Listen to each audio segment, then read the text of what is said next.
ನಮ್ಮ last day in Goa. ನಮ್ಮ hotel full ಗ್ರೀನರಿಯಿಂದ surround ಆಗಿತ್ತು. ಈ ಹೋಟೆಲ್ ಬಂದು ಪಲೋಲಂ ಬೀಚ್ ಎಂಟ್ರೆನ್ಸ್ ಹತ್ರನೇ ಇದೆ. ಹೋಟೆಲಿಂದ ಚೆಕ್ಔಟ್ ಮಾಡಿಕೊಂಡು ನಾವು ಬ್ರೇಕ್ಫಾಸ್ಟ್ಗೆ ಮ್ಯಾಗಿ ತಿನ್ಕೊಂಡು ವಾಟರ್ ಆಕ್ಟಿವಿಟಿ ಕಯಾಕಿಂಗ್ ಪ್ಲಾನ್ ಮಾಡ್ಕೊಂಡ್ವಿ.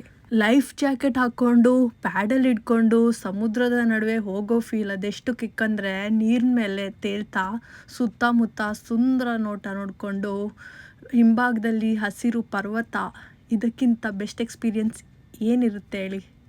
ಹಾಗೆ ನಾವು ಬೀಚ್ ಶೋರಲ್ಲಿ ಈ ಬೇಬಿ ಕ್ರಾಬ್ಸ್ನ ನೋಡಿದ್ವಿ. ಫ್ಯೂ ಸೆಕೆಂಡ್ಸಲ್ಲಿ ಪ್ರೊಟೆಕ್ಷನ್ಗೋಸ್ಕರ ಸ್ಯಾಂಡ್ ಒಳಗೆ ನುಗ್ಬಿಡ್ತಿತ್ತು. ಹಿಂಗೆ ಹೇಳ್ತಾ ಗೋವಲ್ಲಿ ಫೈನಲ್ ಡೇ ಮುಗ್ದೇ ಹೋಯಿತು. ಇನ್ನೇನು ಮನೆಗೆ ಹೊರಡೋ ಸಮಯ. ಸೊ ಇನ್ನಷ್ಟು ಕಾಲ ನಾವು ಸ್ವಲ್ಪ ಬೀಚಲ್ಲೇ ಟೈಮ್ ಸ್ಪೆಂಡ್ ಮಾಡಿಕೊಂಡು ಸ್ವಲ್ಪ ಫೋಟೋಗ್ರಫಿನೂ ಮಾಡಿಸ್ಕೊಂಡ್ವಿ. So that was a wrap from this beautiful Goa. ಈ ಟ್ರಿಪ್ ಖುಷಿ, ಅಡ್ವೆಂಚರ್ ಮತ್ತು ಕೌಂಟ್ಲೆಸ್ ಮೆಮರೀಸಿಂದ ತುಂಬಿತ್ತು.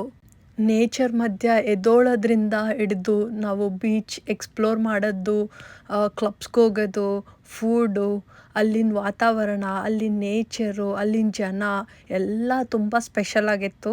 ನಾವು ಎಕ್ಸ್ಪ್ಲೋರ್ ಮಾಡಿದ್ವಿ, ರಿಲ್ಯಾಕ್ಸ್ ಮಾಡಿದ್ವಿ, ಮೋಸ್ಟ್ ಇಂಪಾರ್ಟೆಂಟ್ಲಿ ನಾವು ಕ್ವಾಲಿಟಿ ಟೈಮ್ ಸ್ಪೆಂಡ್ ಮಾಡಿದ್ವಿ ಫ್ಯಾಮಿಲಿ ಜೊತೆ. ಗೋವಾ ಮ್ಯಾಜಿಕ್ ಇಷ್ಟೇ ಅಲ್ಲ, ಮನಸ್ಸಲ್ಲಿ ಉಳಿಯೋ ಮೆಮರೀಸ್ ಇದು.